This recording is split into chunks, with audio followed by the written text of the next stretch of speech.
If there's one thing I am qualified to talk about, it would be this. I want to share with you 5 tools or techniques in After Effects that will help you make VFX magic. I've spent the last 6 years making visual effects videos on Vine and Facebook and Instagram, and the last 10 years using After Effects. I've seen a lot of people on TikTok and Instagram making visual effects videos, so I thought this would be a great video to show you so you can get started as well. So a big portion of VFX videos is coming up with the idea and then figuring out how to shoot it. I would say that is where a majority of the time is spent when it comes to VFX videos. Ideally, you would shoot your video with the visual effects in mind so that when you get to the editing process, it's as smooth and easy as possible. Now, when it comes to the editing, there's a lot of tools and techniques that you gotta know. So the 5 I want to share with you today are masking, motion tracking, match cuts, the Roto Brush tool, and clone stamp. So let's get into it, starting with masking. Masking is the process of adding and subtracting from parts of your layers. Masking is one of the most important processes you will find in After Effects. You're going to use it everywhere. Text, animations, visual effects,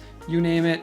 If it's in After Effects, you're probably going to mask something somewhere. Now, when it comes to visual effects, a bad mask is going to look really bad, but a good mask, you shouldn't notice at all. So to create a mask, there's 2 different ways to do it. You can use the pen tool, or you can use the shape tool. If you know your mask needs to be a quick circle or rectangle, you can use the shape tool. Otherwise, we're going to use the pen tool. All right, so we're here in After Effects and we're gonna do some masking. My footage here is from my last video where I did a little trick with the iPad. So let's take a look at our footage. Our first clip here is me tapping on the Photos app and swiping. The second clip is me pushing the tennis balls across frame. So I'm going to put our mask on the top layer here. I'm going to select that layer and select the pen tool. I'm just going to zoom out a little bit and create a quick mask across the frame. Now I'm going to adjust that mask so that it lines up with the iPad. And now we want to time our clip.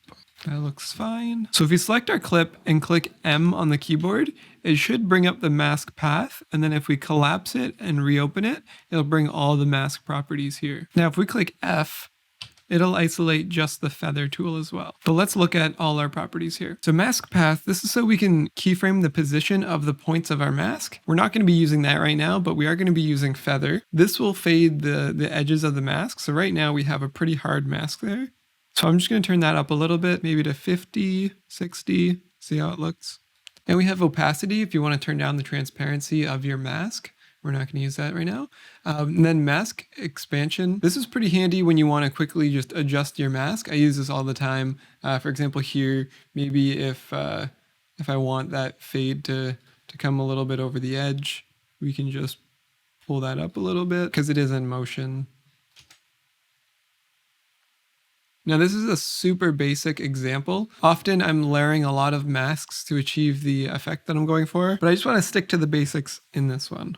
You can even track your masks, which takes us to our next point, motion tracking. So there are 6 ways to do motion tracking in After Effects. We're not going to cover all of them, but I will list them so that if you want to do your own research, that's cool. The first one is camera track. The next one is track motion. Then we have warp stabilizer, stabilize motion. We have planar tracking using our masks. And we have Mocha for more advanced motion tracking. Now there might be more ways of motion tracking, but these are the ones I'm aware of. So the 2 we're going to go over are camera track and track motion. These are the most useful of the 2 and I use them most often. Think of them as camera track is a 3D tracker, where track motion is a 2D tracker. Track motion will track the position, the rotation, and the scale of an object. Track camera tracks the position of the camera and gives 3-dimensional space data that you can use in your edits. So let's check these out in After Effects.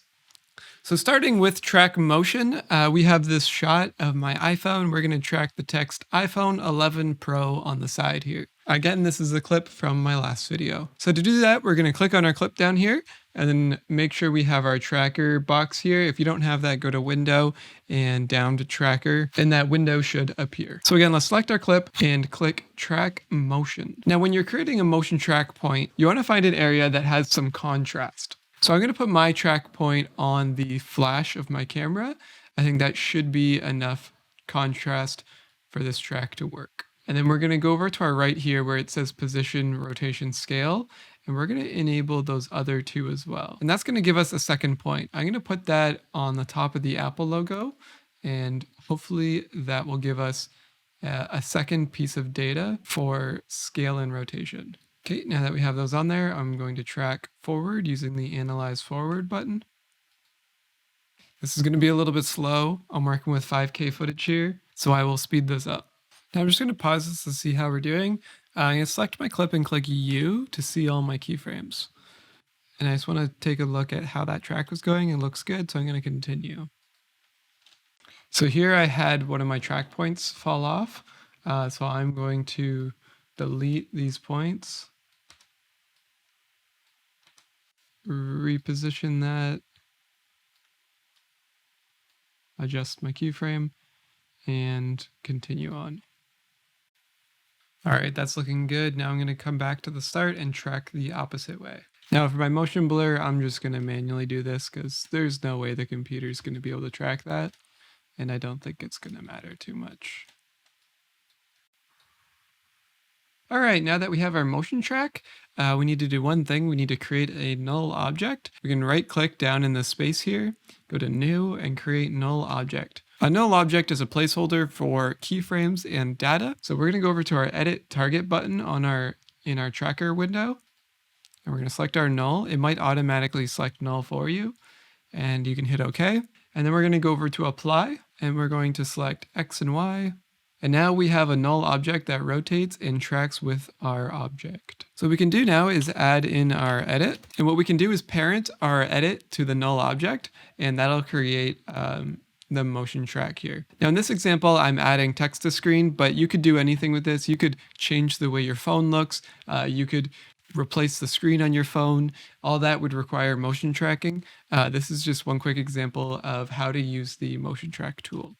All right, 3D camera track. I'm gonna keep this one real quick. I don't really use it too often, and I'm realizing this video could get pretty long. So I have a moving camera shot of my desk here, and I have a PNG of my Rubik's Cube.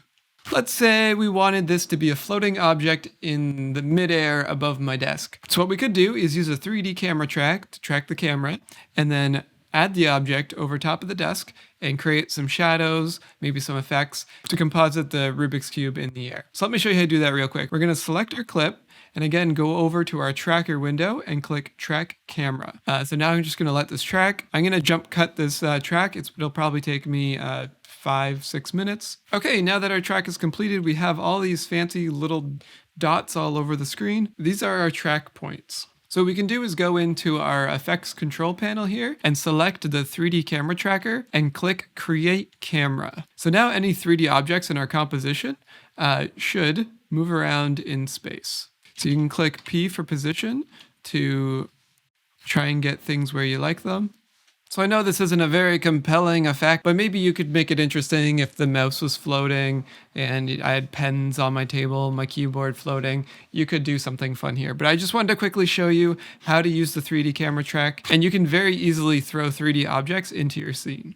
Now for number 3, I have a technique that I use all the time. It's called match cuts. Now I described this pretty well in my last video, but I'm going to do it again in this video because it is very important when you're doing your effects for your videos. The idea of a match cut is to seamlessly transition from one clip to the next without the viewer noticing. So I've come up with 3 attributes that I use when I'm doing a match cut. The first one being composition, the second one being exposure and color, and the third one being motion. So these 3 attributes, we want to do our best to keep them constant from the one clip to the second. For example, if this shot was a match cut, I would want to cut to another frame that looks almost identical or has very similar composition. And the same goes for color and exposure. If my frame is warm, I want the next frame to also be warm. So for visual effects, we want our frame to be the exact same white balance from one clip to the next. For example, in my last video when I dropped the tennis ball was the motion from the one clip to the next, and that helps create a seamless effect between the two. This is a good way to kind of hide that jump cut. So here's an example of a basic match cut. You guys know that classic effect where someone pulls their shirt and then it instantly changes to another shirt? I'm going to show you how to do that real quick. This is the most basic match cut you can do. Something like this you could even do in Premiere. You don't necessarily even need After Effects to do this. It's literally just a cut, and when I filmed it, I tried to keep myself in the exact same position as before, and just try and be really aware of the way you were in your previous take and the way you need to look in the next take. So in this case, everything pretty much is blocking, but let's say you shot this handheld and the camera was moving. What we would need to do is try and line up our two shots so that the composition is identical. So what I would do is I would take my opacity down a bit and then just try and line up the background and the foreground as best as I can. And once you find the sweet spot, you make your jump cut. This actually turned out pretty well. So when it comes to motion, it's good to plan your match cuts around motion. That'll make things look a lot more smooth and you'll hide any glitches between the two clips. So this basic example has no masking, no motion tracking, but often to create the perfect cut, it requires a lot of masking and motion tracking just to hide those glitches when the frame changes. Number 4, I have the Roto Brush tool. Now I occasionally use the Roto Brush tool, but I do prefer masking, but sometimes the Roto Brush tool can be very handy. The Roto Brush tool is an automated alternative to masking. I'd recommend using it when you have good contrast between your subject and your background. For example, right here with my shirt being dark and my chair being dark, it probably wouldn't work very well. Now, if I was standing in front of a white wall, that would be different. In some ways, you can emulate a green screen effect with the Roto Brush tool. It's just going to require a lot more work and time. So here's how we use it. All right, the Roto Brush tool. This one can be very handy, but warning, it can be really slow, especially if you're trying to rotoscope a large area. So let's say I wanted to change the background of this clip or put something behind me. What I'd want to do is isolate myself from the clip. The first thing we're going to do is make sure we have our Roto Brush tool selected, and then we're going to double click our clip. And that's going to bring us into our layer. And we want to open the brushes tab, and that'll allow us to change the size of our brush. So I like to do a pretty big brush. I'm going to go around 100 pixels. And I'm just going to highlight myself here. Pretty good. Now we can see it selected some of the wall. So if I hold down Alt and click in there, it'll remove a bit of the wall there. But now my ear is falling off. So now I'm just going to click my ear and that's looking good. We don't need to get too precise yet. But that is looking good. So I think the computer is going to struggle with the rotoscoping around my neck and hair here. So we're going to switch to our Refine Edge tool. And we're just going to highlight those areas that we think are going to have a little bit of issue. So now if we just skip ahead, we should see this green bar loading. This is analyzing our frame and creating our roto. Now I'm just going to let the computer do its thing for a minute. So if everything worked out well, we should have a rotoed out image. Now let's hop into our settings and we can refine our rotoscope. So we can see the edges of my shoulder aren't very smooth. So we can use the feather to kind of feather the edges of the Roto Brush. So if I turn this way up, we'll see the edges of my shoulders start to fade out, but we don't want to take that too far, but a little bit might look good. The contrast is a little bit similar. It's kind of like the hardness of your edges. Then we have edge shift if we want to expand the edge of our rotoscope a little bit. And then we have reduce chatter, which will kind of smooth out the edges if it's looking really jagged. So that's basically it. This can be super handy if you don't have a green screen or if part of your body leaves the green screen and you don't want to use a mask, you can use the Roto Brush tool. Or if you have an effect that you need to go behind your subject, for example, if I had fire in between me and the background, the Roto Brush tool can be really handy for that. And for my last and fifth tool, I have the Clone Stamp tool. If you're familiar with Photoshop, you will also be familiar with this tool. Because we're working with a timeline, things can be a little bit trickier and there's just a little bit more we need to know. I often find myself using the Clone Stamp tool to create blank slates, or I'm even editing objects out of the frame. I used this tool a lot in my old knife throwing videos. So here's an example of how you could use it. All right, this is actually one of my favorite tools because you can do some really cool stuff with it. So I have a clip here.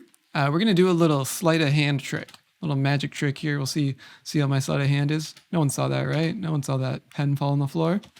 That's all right. They won't when we're done. All right. So we're going to come up to the top here and select our Clone Stamp tool. And then we're going to select our clip and let's go to a frame where the pen is in midair. And we want to make sure we have our brushes window open, and I'm going to make my brush pretty big for this one. That's good.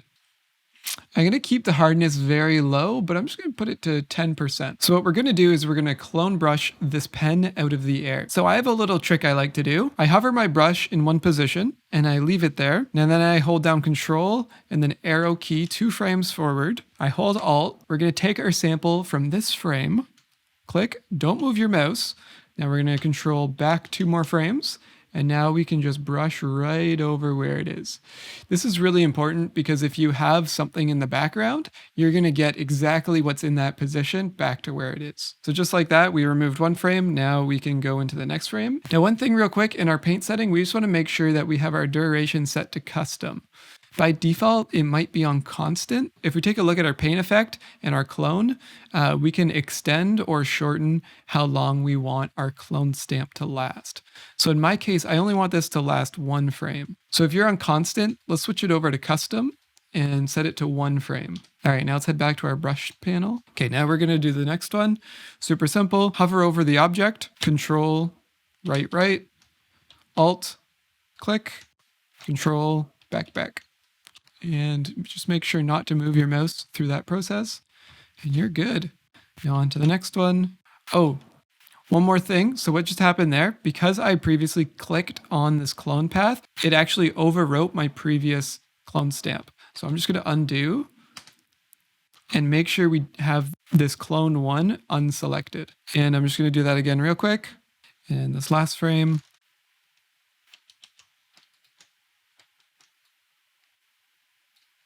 And now we're getting a little bit closer to the hand. This might be a little bit tricky, but we'll see. So I'm going to do a second brush on this one. I just want my diameter to be a little bit smaller so we don't end up bleeding into the hand too much. I think I've already gone a little bit too far, so I'm going to back up and redo.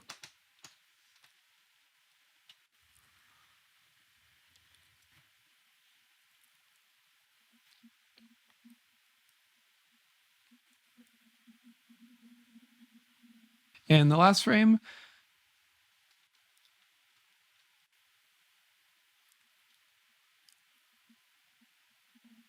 And easy as that, I'm a magician. All right, not gonna lie, that's pretty sick.